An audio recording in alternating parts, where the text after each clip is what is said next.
Hi guys, good morning. So, this is our day 1 of the WOBI convention. Yay! Pero, bago kami umattend, we'll grab a bite dito sa Starbucks. Tabi lang ng hotel. So, I hope meron tayong ma-interview ng mga negosyante doon para ma-share namin sa inyo. Paano ba sila naging successful, di ba? Later!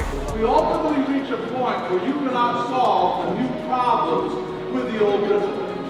Are you offering your people something to feel a part of, something bigger than themselves, a vision to advance that they feel is worth the sacrifice? That your job as a leader is to create other leaders.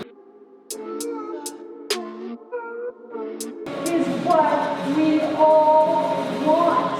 We want to boldly go where I'm going.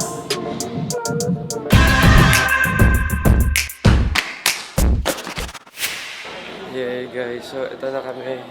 Pasakay na kami. Flight to New York. So guys, ito na medyo mahaba-habang flight to. Pero excited ako kasi kanina. Kita nyo naman yung usap namin ni Sir Francis. Dami ko natutunan. Yun yung maganda kapag meron kang mentor. Meron kang nakakausap na tao na sobrang nag-share. Tapos at the same time, dami niya napag-uusapan na iba-ibang topics. Tapos na-add value talaga sa akin. Grabe. Alam ko na kung ano yung hinahanap ko.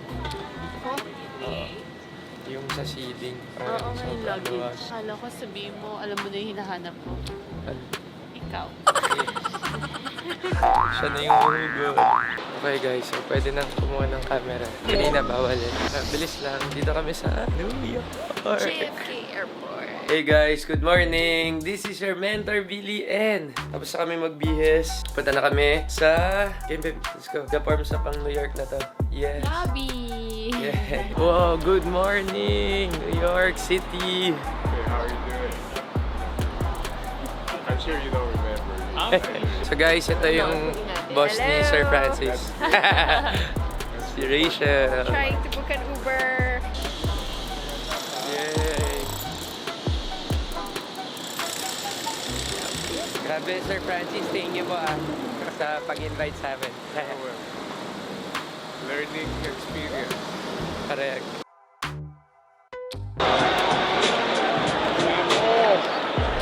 Grand Central. Ang daming movies na sinut dito. Ano na yun? Step up! Oo, tama. Tapos diba meron daw ditong yung binubulungan. Tapos, Oh. guys, ganito kalalaki yung mga billboards. And lamig. Grrr. Hey guys, so eto na. Punta na kami ngayon sa WOBI. Lincoln Theater.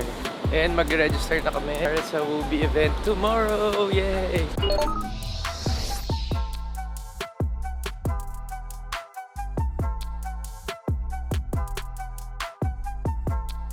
So guys, ito medyo excited na kami kasi day 1 ng WOBI. Kumbaga, maraming mga negosyante doon na ma-meet namin and yung mga speakers pa. For sure, madami kaming matututunan.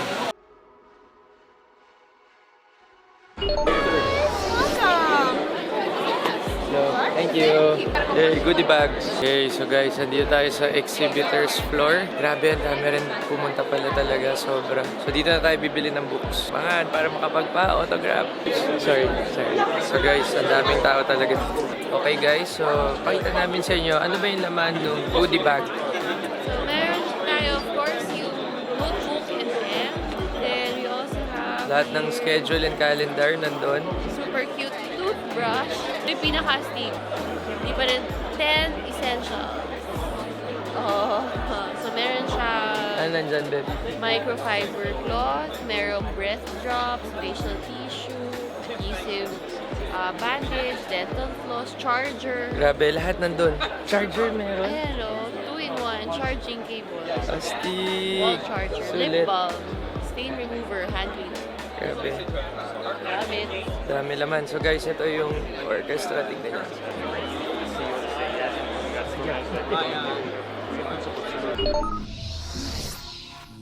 So here's the hedgehog concept. Simple idea. The best low cost, not price, cost. Because if you can't control prices, you must control costs. The best low cost, high spirit airline, steadily increasing economic circle, profit per 737. That's the basic idea. Hedgehog. That's what hedgehogs do. Keep it simple. And the question is then, what is the hedgehog concept? Now, one way that I like to think of the hedgehog concept is to personalize it. How many of you have a young person somewhere in your life where you're a little worried about whether they're going to get on track? Send them off in search of their hedgehog, okay? What's the personal version of the hedgehog? This is how I understand it. So imagine you find in life that you're engaged in something of these three tests. The first is, you're really passionate about it and you love to do it. You just think, gosh, I hope I get a really long life because this is just cool. I love this. But you know that old saying, follow the passion, the money will follow? It's not true. I'm really passionate about rock climbing. No one's ever written me a check to climb Super Slab. It's never happened, but I still love it, right? So there's a second circle, which is, now this is not best in the world, it's a different translation. What are you encoded for? What are you made for? Now, it's not about finding what you're good at, it's about finding what you're encoded for. Now, I discovered this in college. I was one of those kids that was good at math. So I went away to college and I majored in mathematical sciences. I thought I was going to be a mathematician. And then I met those people who are genetically encoded for math. I had to find a different hedgehog. See, that's the key. It's that thing you're made for. And then the third is you could make a living at it. Now, if you get all three of those, passionate, encoded for, and make a living, you have a personal hedgehog. Boom. And once you get the hedgehog, the key is you begin to make a series of disciplined decisions with a company, individual, whatever, that allows you to begin to build momentum consistent with that concept, and it's not just what to do. Building greatness to last. How do you make it endure? And the first step in being built to last is God. Now, that might sound sort of tautological, but the real principle is one of my absolute favorites. I'm kind of a paranoid, neurotic freak. People who know me well. My brother is here today. I'm so happy to have my brother here. Hi, Mike. Hope you're out there somewhere. My brother knows I've been a paranoid, neurotic freak since I was about this tall. I just love this principle. Productive paranoia. But it's really useful in a world that's always trying to kill you. And here's the thing. We studied how great companies fall. And even some of the companies that we studied that were once truly great fell. And that scares me. It doesn't scare me that we got the research wrong. They were great in the era we studied. What's scary is they lost it. And if they can lose it, you can. Of all the companies that were on the original Fortune 500 list in 1955, less than 15% of them are here today on that list. It's an 85% carnage or disappearance rate. I love the Hunger Games, but the odds are not in your favor. So how does it happen? So the first is to realize, and this is why you need productive paranoia, how it sneaks up on you. How it's like a disease where you can be sick on the inside but looking healthy on the outside. And that's what's so scary, because you can end up really sick, but you might not even know it, and then you're in real trouble. So what we found when we really took apart how great companies fall, how successful companies fall, let me bring up the slide. Practice productive paranoia. Know your AV people. Thank you. I want you to notice there's 5 kind of stages by which things unravel. I want you to notice the curve. You go through the first 3 of 5 stages looking good on the outside. Everybody still thinks you're great. You can make yourself think that you're great. I can see people taking pictures of this. Just so you know, can we step out of the way? This is the take back, do not do slide. Now, the way it happens is success doesn't lead to failure. It's when success turns into arrogance and hubris. There are lots of various kinds of hubris. I really hope you have a really deep and noble purpose for your company, but also beware the hubris that can come from that. The hubris of thinking because our purpose is noble, because we're the good guys. Therefore, all of our decisions must be de facto good and wise. Never forget, bad decisions taken with good intentions and noble purpose are still bad decisions. And stage 1, hubris born of success, leads you right to stage 2, undisciplined pursuit of more. One of the myths is that most great companies fall because they become complacent. If you become complacent, you fall. We all know that. But what our research showed is that overreaching, undisciplined pursuit of more, going too fast, taking on too many risks, big uncalibrated mergers, big bets that are uncalibrated cannonballs, growing beyond your ability to have enough of the right people to execute on that growth brilliantly, undisciplined pursuit of more. This is the more dominant version of stage 2. Stage 2 then leads you into stage 3, which is warning signs start to come out. Now we think back to the financial crisis, right? Leading into a hubris born of success in the financial world, check. Undisciplined pursuit of more, check. Denial of risk and peril. Remember what I said earlier? Failure to confront the brutal facts is a precursor to catastrophic decline. And stage 3 is when the warning signs are mounting, and there are Cassandras inside who are pointing them out, but they get ignored. And when your company is in that kind of denial, you are on the cusp of stage 4. And stage 4 is when you actually fall on the other side. And it's not falling that is stage 4, it's when you react to it by grasping for salvation. We need a savior CEO, some charismatic luminary who will fix everything. We need a game-changing acquisition, a big untested technology, a cultural revolution, a new vision, grasping for salvation. But the way you get out of this is you've got to get back to the flywheel. But because I don't get back to the flywheel, there are little graphs that produce a burst of false hope, and then you fall again, and then another burst of false hope, and then you fall again, and then another burst of false hope, and eventually every one of those erodes capital, cultural capital, and capital on your balance sheet. And when your balance sheet runs out, you die. Stage 5, capitulation to irrelevance or death. You never come back from stage 5. That means that if you do mess up, never forget, the only mistakes you can learn from are the ones you survive. Oh guys, grabe. Kakatapos lang namin ng talk ni Jim Collins. Sobrang lupit. Grabe. Dami ko natutunan. 40 minutes break kasi sobrang kailangan ma-digest. Ayun babe, so ano masabi mo dun sa talk ni Jim Collins? Ooh, my mind blown. Sabi, sabog. So sobrang daming in-unload. Kailangan ng 40-minute na break. Oo nga. Sabi guys, lupit. Dinner with my daughter first. Sana. Pero ito matindi dito, parang kami ni Pin yung pinaka-bata. All of these conditions, composing conditions that allow catalytic questions to surface. There are questions and there are questions. Catalytic ones challenge fundamentally false assumptions and give us energy to do something about it. Compose conditions with those kinds of questions to surface. And those conditions are, I am wrong, not right. I'm uncomfortable instead of comfortable. And I'm reflectively quiet instead of all talk. Wrong, uncomfortable, and quiet. I wake up in the morning trying to create conditions and situations and be with people and be in places where I, as a leader, am wrong and uncomfortable and quiet. That is the only way innovators define and create the future. They do it over and over. That's what I mean. Creating conditions to be wrong, uncomfortable, and quiet. I am wrong, I am uncomfortable, I don't know. Contrast that with Travis Kalanick a few years ago when he was the CEO of Uber. He started to tell Travis Kalanick all the things the system was doing that made his life difficult. What did Travis Kalanick do? Do you remember? Did you see it? It was no listen.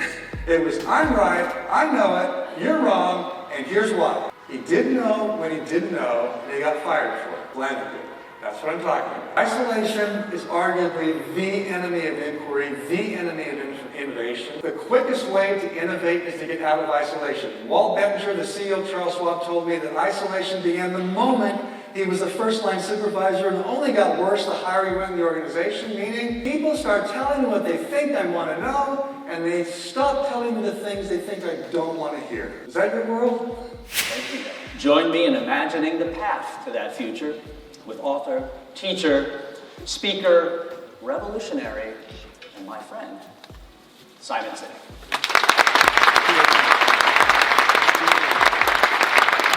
If we take a look at the Vietnam War as a whole, America actually won most of the major battles it fought. And America lost 58,000 troops over the course of 10 years. The North Vietnamese lost over 3 million people, which raises an interesting question. How do you win all the battles and decimate your enemy and lose the war? As it turns out, there's more than one definition of winning and losing. James Carse, theologian and philosopher in 1986, theorized that if you have at least one competitor, a game exists. And there are two types of games: finite games and infinite games. A finite game is defined as known players, fixed rules, and an agreed upon objective.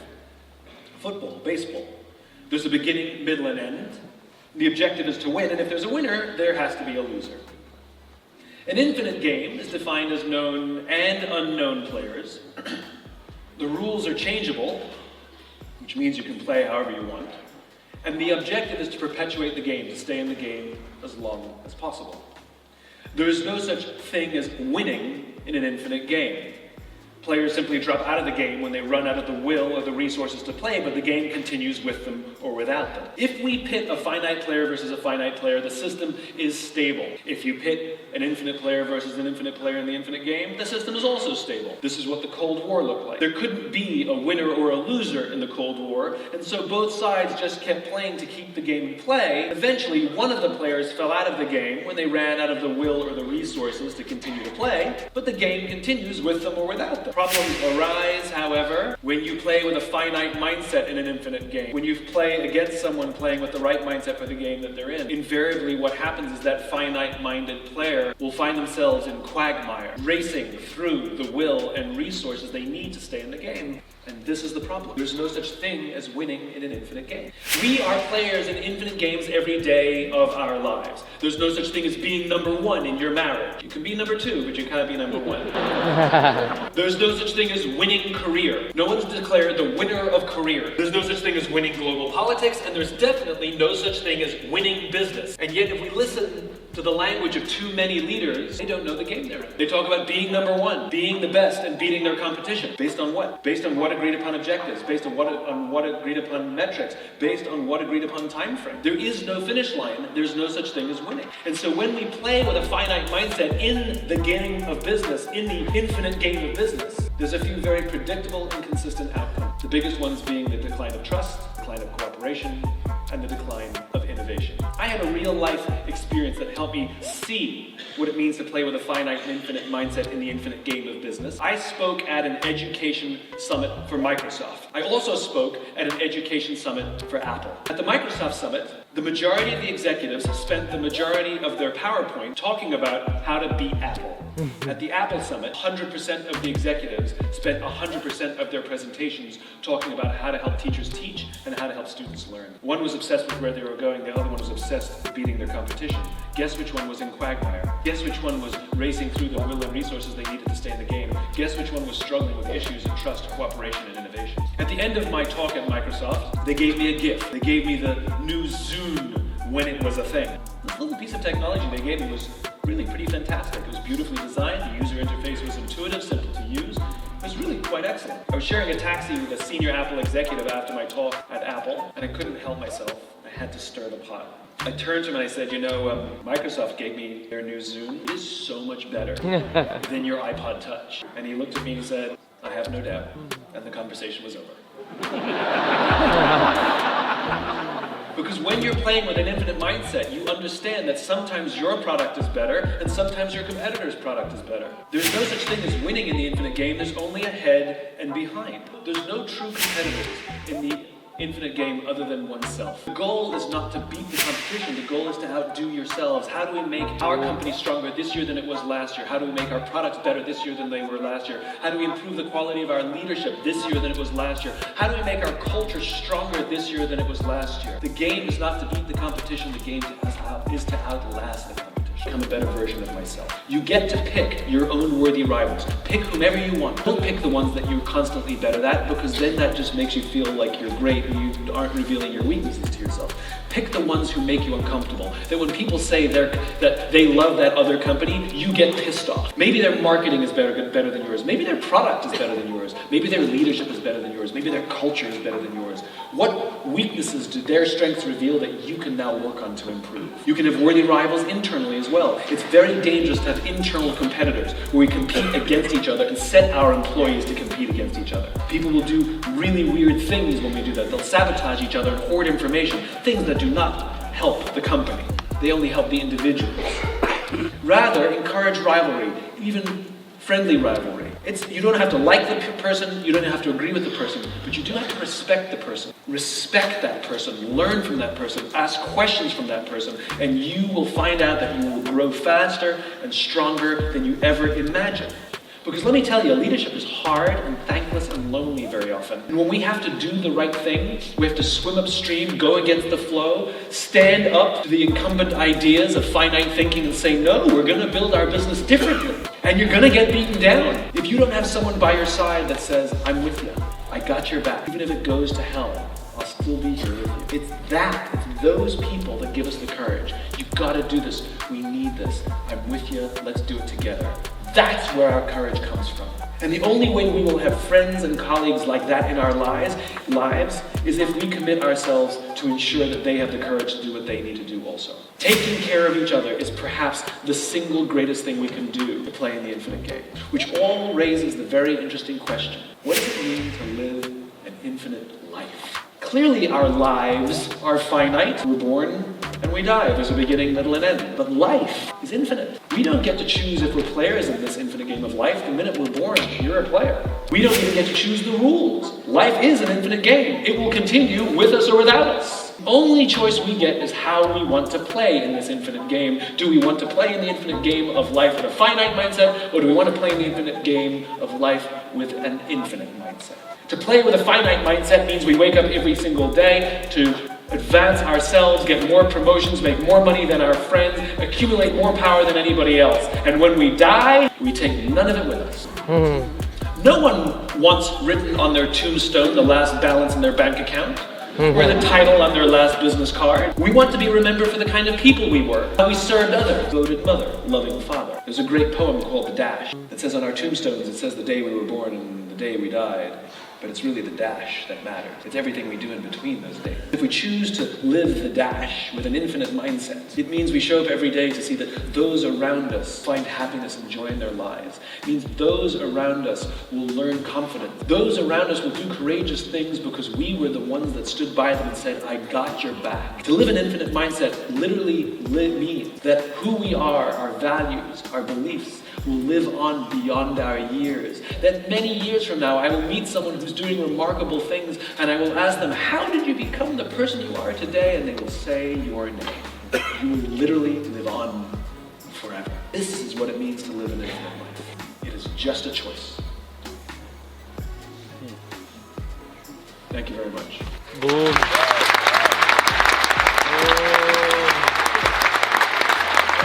Grabe, Lopez.